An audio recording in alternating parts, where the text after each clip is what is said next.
যে মানুষটার জন্য একদিন ঘর ছেড়েছিলেন, আজ সে মানুষটার ঘরের দরজাই তার জন্য হয়ে দাঁড়িয়েছে নরকের প্রবেশদ্বার।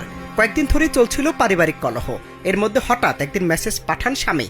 সব ভুলে হাসি মুখে যখন মেসেজটি দেখতে গেলেন তরুণী, তখনই চোখ কপালে। কোনো কারণ আর আইনি সতর্কতা ছাড়াই ডিভোর্স দিয়েছেন স্বামী, আর সে তালাকনামাই পাঠিয়েছেন মোবাইলে।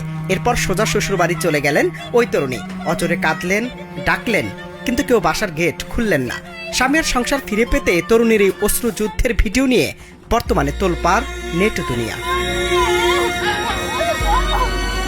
ভুক্তভোগী তরুণীর অভিযোগ, দীর্ঘদিনের ভালোবাসার এই সম্পর্কে বিষ বাষ্প হয়ে ঢুকে পড়ে স্বামীর পরকীয়া। প্রেমের টানে ঘর বাঁধলেও স্বামীর অন্য নারীর প্রতি আসক্তি কাল হয়ে দাঁড়ায় তার জীবনে।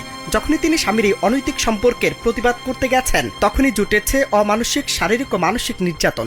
কয়েকদিন আগে স্থানীয় সালিশের মাধ্যমে তাকে সম্মানের সহিত ঘরে ফিরিয়ে নেওয়ার কথা থাকলেও সব প্রতিশ্রুতিকে বুড়ো আঙ্গুল দেখিয়ে ইমুতে একটি তালাকনামার ছবি পাঠিয়ে তাকে ঘর থেকে বের করে দেওয়া হয়েছে।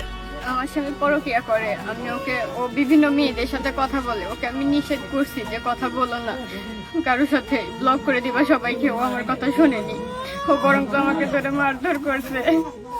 আমি ভেতরে ঢুকছিলাম, আমার শ্বশুর শাশুড়ি মারধর করে আমাকে বের করে দিয়েছে।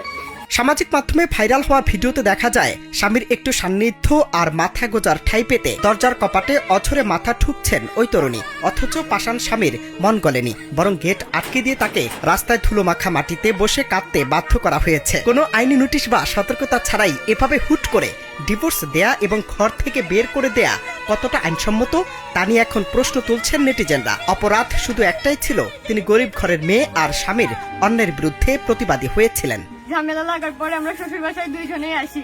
আসার পর্যায়ে আপনার এখানে একটা বিচার সালিশি হয় দুই পক্ষ থেকে, সেখানে সবকিছু সমাধান হয়ে যায়। আমার শ্বশুর মেনে নিয়েছে, সবকিছুই বলছে আমি মেনে নিলাম, তোমরা দুইজন সংসার করে খাও, আমাকে সেই কথা বলছে।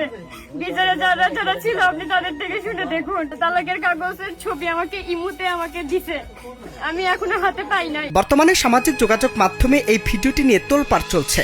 সবাই ধিক্কার জানাচ্ছেন এমন অমানসিক আচরণের। ঘটনাটি আমাদের সমাজের বিচার ব্যবস্থার দুর্বলতা এবং নারীদের অসহায়ত্বের এক নগ্ন রূপ ফুটিয়ে তুলেছে। ওই তরুণীর এখন একটাই চাওয়া, তিনি যেন তার সংসার ফিরে পান অথবা এই প্রতারণার সুষ্ঠু বিচার পান। আইনের চোখে ফাঁকি দিয়ে ডিজিটাল মাধ্যমে তালাকনামা পাঠিয়ে এভাবে কি আসলেই কারো ঘর ভাঙা সম্ভব? সামাজিক মাধ্যমের কল্যাণে ঘটনাটি কুমিল্লার নাঙ্গলকোট এলাকার বলে জানা গেছে, তবে তা শতভাগ নিশ্চিত হওয়া যায়নি।